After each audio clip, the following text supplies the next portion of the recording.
21ನೇ ತಾರೀಕು ನೂತನವಾಗಿ ನೇಮಕಾದಂತಹ ಸನ್ಮಾನ್ಯ BK ಹರಿಪ್ರಸಾದ್ ಅವರ ಪದಗ್ರಹಣ. ಆ ಕಾರ್ಯಕ್ರಮದ ಹಿನ್ನೆಲೆಯಲ್ಲಿ ಇವತ್ತು ಪೂರ್ವಭಾವಿ ಸಭೆಯನ್ನು ಕರೆದಿದ್ರು. ಆ ಸಭೆಯಲ್ಲಿ ಎಲ್ಲ ಪಕ್ಷದ ಹಿರಿಯ ಮುಖಂಡರು, ಶಾಸಕರು, ಮಾಜಿ ಶಾಸಕರು, ಮಂತ್ರಿಗಳು, ಜಿಲ್ಲಾ ಕಾಂಗ್ರೆಸ್ ಅಧ್ಯಕ್ಷಗಳು, ಪದಾಧಿಕಾರಿಗಳು ಭಾಗಿಯಾಗಿದ್ದರು. ಎಲ್ಲರೂ ಕೂಡ ಬಹಳ ಹುಮ್ಮಸ್ಸಲ್ಲಿದ್ದಾರೆ. ಆವತ್ತು ಸನ್ಮಾನ್ಯ ನೂತನ ಮುಖ್ಯಮಂತ್ರಿಗಳ ಸನ್ಮಾನ್ಯ DK ಶಿವಕುಮಾರ್ ಅವರಿಗೆ, ನೂತನವಾಗಿ ಆಯ್ಕೆಯಾದ ಸನ್ಮಾನ್ಯ BK ಹರಿಪ್ರಸಾದ್ ಅವರಿಗೆ ಹಾಗೂ ಪಕ್ಷದ ಹಿರಿಯ ಮುಖಂಡರು, ಒಬ್ಬ ಅಪರೂಪದ ರಾಜಕಾರಣಿ ಸನ್ಮಾನ್ಯ ಸಿದ್ದರಾಮಯ್ಯವರು ಕೂಡ ಅವತ್ತು ಅಭಿನಂದನೆಗಳಂಥ ಕಾರ್ಯಕ್ರಮವನ್ನು ಅವತ್ತು ಹಮ್ಮಿಕೊಂಡಿದ್ದಾರೆ.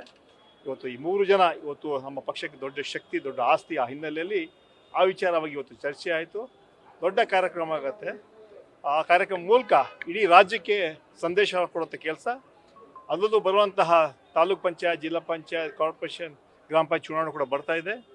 ಆ ಹಿನ್ನೆಲೆಯಲ್ಲಿ ಈ ಸಭೆಗೆ ಎಲ್ಲ ಜಿಲ್ಲೆಗಳಿಂದ, ಎಲ್ಲ ತಾಲೂಕುಗಳಿಂದ, ರಾಜ್ಯದ 224 ಕ್ಷೇತ್ರಗಳಿಂದ ಕೂಡ ನಮ್ಮ ಮಾಜಿ ಜಿಲ್ಲಾ ಪಂಚಾಯತ್ ಸದಸ್ಯರು, ತಾಲೂಕ್ ಪಂಚಾಯತ್ ಸದಸ್ಯರು, ಗ್ರಾಮ ಪಂಚಾಯತ್ ಸದಸ್ಯರು, ಬ್ಲಾಕಿನ ಅಧ್ಯಕ್ಷರು, ಪದಾಧಿಕಾರಿಗಳು ಹಾಗೂ ಎಲ್ಲರೂ ಕೂಡ ಕಡ್ಡಾಯವಾಗಿ ಭಾಗಿಯಾಗಬೇಕಂತಹ ಚರ್ಚೆ ಕೂಡ ಇವತ್ತಾಗಿದೆ. ಆ ಹಿನ್ನೆಲೆಯಲ್ಲಿ ಈ ರಾಜ್ಯದ ಎಲ್ಲ ಪಕ್ಷದ ಕಾರ್ಯಕರ್ತರು, ಮುಖಂಡರು ಆ ಕಾರ್ಯಕ್ರಮದಲ್ಲಿ ಭಾಗಿಯಾಗ್ತಾರೆ. ಅದ್ರ ಮೂಲಕ ದೊಡ್ಡ ಸಂದೇಶ.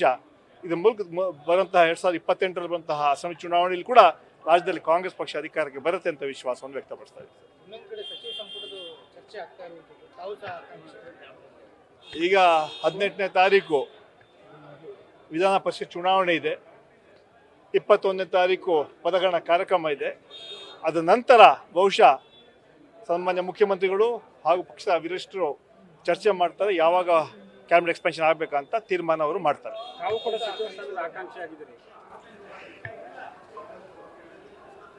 2020ರಲ್ಲಿ ಕೂಡ ನನಗೆ ಅವಕಾಶ ಸಿಗಬೇಕಾಯಿತು. ನಾನು KPCC 23ರಲ್ಲಿ KPCC DK ಶಿವಕುಮಾರ್ ಅಧ್ಯಕ್ಷರಾಗುವಾಗ ನಾವು 3 ಜನ ವರ್ಕಿಂಗ್ ಪ್ರೆಸಿಡೆಂಟ್ ಆಗಿದ್ವಿ.